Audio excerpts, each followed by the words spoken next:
अस्सलाम वालेकुम my YouTube family, welcome to unique diary vlogs. उम्मीद करती हूँ कि आप सब खैरियत से होंगे। अल्लाह पाक आप सबको अपने अपने घरों में खुश और आबाद रखे, किसी भी किस्म के दुख, परेशानी और बुरी नज़र से बचाए और आप सबको किसी का मोहताज न करे। आमीन सुम आमीन। आज मैं आपके साथ शेयर करूँगी कि जब आप गोभी में अंडा शामिल करेंगे तो फिर आप दूसरे तरीके से गोभी पकाना भूल जाएंगे। आप एक दफ़ा इस रेसिपी को ज़रूर ट्राई करें तो इंशाल्लाह आपको बहुत पसंद आएगी। तो चलते हैं अपनी रेसिपी की तरफ। इसके लिए मैंने 1 किलो गोभी ले ली। ये 2 फूल हैं गोभी के। और यहाँ पे मुझे बहुत अच्छी जो है ना वो इतनी गोभी मिली नहीं, लेकिन फिर भी कुछ ना होने से कुछ होना ही बेहतर है। तो बस फिर मैंने मंगवा ली ये गोभी। और ये देखें इस तरह मैंने इसकी कटिंग की है।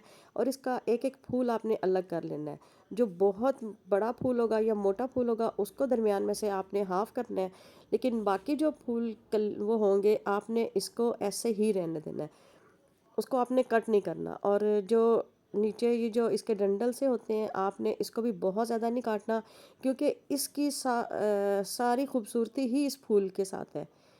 तो आपने बिल्कुल ऐसे ही काटना है गोभी को। ये बस आपने मेरे बोलने से ज़्यादा जो है ना वो वीडियो पे आज फोकस करना है, क्योंकि मेरी तबीयत ठीक नहीं है और मेरे से सही बोला भी नहीं जा रहा।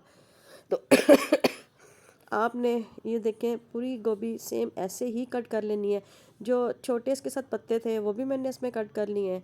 और जो डंठल था वो भी मैंने इसमें कट करके तो शामिल कर दी है। तो ये हमारे पास टोटल इतनी गोभी बची। तो इस बाउल में मैंने गोभी को शिफ्ट किया है, इसमें काफ़ी सारा पानी शामिल किया है। हाफ़ टी स्पून से थोड़ा सा ज़्यादा मैंने हल्दी इसमें शामिल की है और हाफ़ टी स्पून इसमें नमक का शामिल किया है। अब इसमें आपने कम से कम आधा 1 घंटा भिगो के रखना है गोभी को। और फिर इसके बाद आपने 2 से 3 पानी से इस गोभी को वॉश कर लेना है। और फिर आपने किचन टॉवल होगा या कोई भी जो साफ़ दस्तरखान हो, कपड़ा हो, आपने उसमें गोभी को डाल के अच्छी तरह खुश कर लेना है। बस गोभी जो है आपकी गीली नहीं होनी चाहिए। आप कुछ मिनट के लिए इसको रखेंगे कपड़े में तो इंशाल्लाह ये जो है ना खुश्क हो जाएगी। अब ये देखें जी, 2 अंडे मैंने लिए। इसमें हाफ़ टी स्पून से थोड़ा कम नमक डाला है। हाफ़ टी स्पून से ही थोड़ा सा कम मैंने इसमें हल्दी डाली और हाफ़ टी स्पून इसमें मिर्च डाली। अच्छा, तीनों चीज़ें मैंने इसमें शामिल करके अंडे को, दोनों अंडों को अच्छी तरह फेंट लिया था। और फेंट के अब मैंने इसको गोभी में शामिल कर दिया। ये देखें आपने गोभी को बहुत अच्छे तरीके से मिक्स कर लेना है।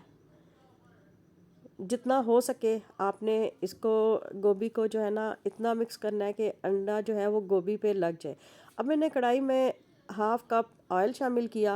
नीम गरम ऑयल हो गया तो मैंने इसमें ना जो गोभी, सबसे पहले जो गोभी मैंने ये की थी अंडा डाल के, इसको मैंने ये देखें ऑयल में शामिल किया और हल्के हाथों से मिक्स करती जा रही हूँ, ताकि जो नीचे जितना भी अंडा वो बैठ गया वो गोभी के साथ मिक्स हो जाए। तो बड़े हल्के हाथों से आपने ये काम करना है। अगर ना भी मिक्स हो, लेकिन जितना हो गया है आपने उस पे ही फोकस करना है। और अच्छी तरह आपने इसको पका लेना गोभी को। यहाँ पे आपने कम से कम 80% जो है ना गोभी को डन कर लेना है। डन से मुराद है कि गला लेनी है गोभी अच्छी सी। जब ये फ्राई हो जाएगी तो जब आप हाथ लगाएंगे तो आपको पता चल जाएगा कि ये हल्की सी नरम हो चुकी है। अब ये 2 अदद नॉर्मल साइज़ के मैंने आलू लिए, इनको क्यूब्स में काट के अच्छी तरह धो के अब इनको भी मैं फ्राई कर लूँगी। और इनको भी मैंने 80% के करीब बॉयल कर लिया, वो सॉरी फ्राई कर लिया। अब ये 2 से 3 अदद नॉर्मल साइज़ के प्याज थे, मैंने चॉपर में डाल के तो जल्दी से इसको चॉप कर लिए। अगर आप ग्रेवी दूसरी तरह बनाना चाहते हैं तो आप किसी भी तरीके से ग्रेवी बना लें, क्योंकि मैं ऐसे बस बना रही थी। मैं कह रही थी कि बस जल्दी से जो है ना वो मेरा काम हो जाए, तो मैंने इस तरह इसको ग्रेवी को बनाया है। तो आपकी अपनी मर्ज़ी पे है आपने कैसे करना है। जब हमारा जो है ना प्याज अच्छा सा पिंकिश ब्राउन हो जाए, पिंक हो, ज़्यादा डार्क ब्राउन ना हो, तो उसमें हाफ़ टी स्पून मैंने लहसुन का पाउडर शामिल किया था, उसको अच्छी तरह मिक्स किया है। फिर ये 3 अदद टमाटर, इनको भी मैंने बारीक चॉप कर लिया था, वो उसमें डाल के अच्छा सा इसको भून लिया। और हाफ़ टी स्पून नमक, हाफ़ टी स्पून लाल मिर्च पिसी हुई, 1/4 टी स्पून हल्दी। और हाँ, 1 टीस्पून इसमें मैंने बाद में सालन मसाले का भी शामिल किया था, वो जो मिक्स सालन मसाला मैं यूज़ करती हूँ। अच्छा, ये मैं आपको बस जल्दी-जल्दी वीडियो जो है ना वो फ़ास्ट थोड़ी-सी करके तो बता रही थी, क्योंकि मेरे से जो है ना वो ज़्यादा बोला भी नहीं जा रहा था। वॉइस ओवर करनी मुझे मुश्किल हो रही थी, तो इसलिए ये देखिए मैंने काफ़ी टाइम लगा के आपने जो है ना ये मसाला आपने बस अच्छा-सा इस मसाले की भुनाई कर लेनी है।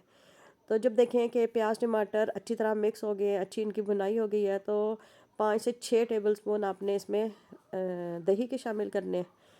दही शामिल करके आपने अच्छी तरह इसको मिक्स करना है और मसाले की फिर अच्छी सी भुनाई करनी है। इसमें अच्छी सी इसकी खुशबू आनी चाहिए। आपने ये देख देख सकते हैं कि मैं मसल मसल के इसको ना अच्छी तरह मिक्स कर रही हूँ मसाले को, और इसकी बहुत अच्छी तरीके से बुनाई हो चुकी है।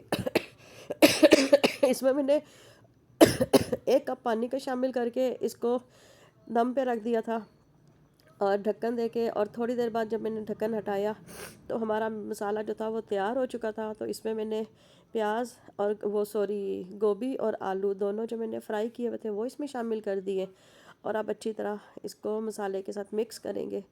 आम तरीके से तो आपने बहुत खाई होगी गोभी, लेकिन आप इस तरीके से खाएंगे तो यकीन करें आप के घर वाले बहुत शौक से और बहुत मज़ा लेके खाएंगे। आप फिर इंशाल्लाह इंशाल्लाह इस रेसिपी को, गोभी आलू को, आप अपने दावत में भी शामिल कर सकते हैं। तो इंशाल्लाह ज़रूर एक दफ़ा बनाइएगा। अब ये देखिए मैंने हल्का सा पानी पहले डाला, इसको थोड़ा सा भुनाई की है, फिर अब मैंने 1 गिलास पानी इसमें शामिल किया था और इसको मैंने मिक्स किया अच्छी तरह, और फिर इसको मैंने दम पे रख दिया। आपने दम पे हल्की आंच पे इसको कम से कम 10 से 15 मिनट के लिए हल्की आंच पे रखना है। तो बीच में से आपने चेक करते रहना है कि ये ना हो कि हमारी गोभी जो है वो नीचे लग जाए। ये मैंने ढक्कन हटाया था, अभी इसमें पानी था, तो इसलिए मैंने ढक्कन दोबारा से बंद कर दिया। फिर मैंने दोबारा ढक्कन हटाया तो ये पानी कम रह गया था, और जो गोभी थी वो तकरीबन हमारी गलने के करीब थी। अच्छा, इस चीज़ गोभी में मज़ा इस चीज़ का है कि जब हमारी जो गोभी के फूल हैं वो खड़े खड़े रहें। अल्लाह जन्नत नसीब करे मेरी अम्मी जन को। वो कहती थी कि गोभी ऐसी बनी हो कि उसका जो फूल है वो टूटे ना। तो मैंने भी बिल्कुल ऐसे ही कोशिश की है कि इसका फूल टूटने ना पाए। अब जब से ही ये पानी इसका खुश्क हो गया तो मैंने इसमें हरा धनिया, और आपकी मर्ज़ी है हरी मिर्चें आप काट के इसमें शामिल करें। तो बहुत टेस्टी और बहुत मज़े की ये यूनिक रेसिपी मैं आपके साथ शेयर की कर रही हूँ। आप ज़रूर घर में बनाएं। मेरे घर वालों ने बहुत अप्रिशिएट किया मुझे कि हट के जो इसका टेस्ट था ना बहुत हट के था। अगर आप कौरमे की तरह इसका कौरमा मसाला बना के तो इसमें शामिल करेंगे तो गोभी आलू को, तो फिर आपको और ज़्यादा इसमें मज़ा आएगा। तो मैं उम्मीद करती हूँ मेरी आज की ये रेसिपी आपको पसंद आई होगी। पसंद आए तो मेरे चैनल को सब्सक्राइब सब्सक्राइब ज़रूर कीजिएगा। मुझे दुआ में याद रखिएगा। अल्लाह हाफिज़।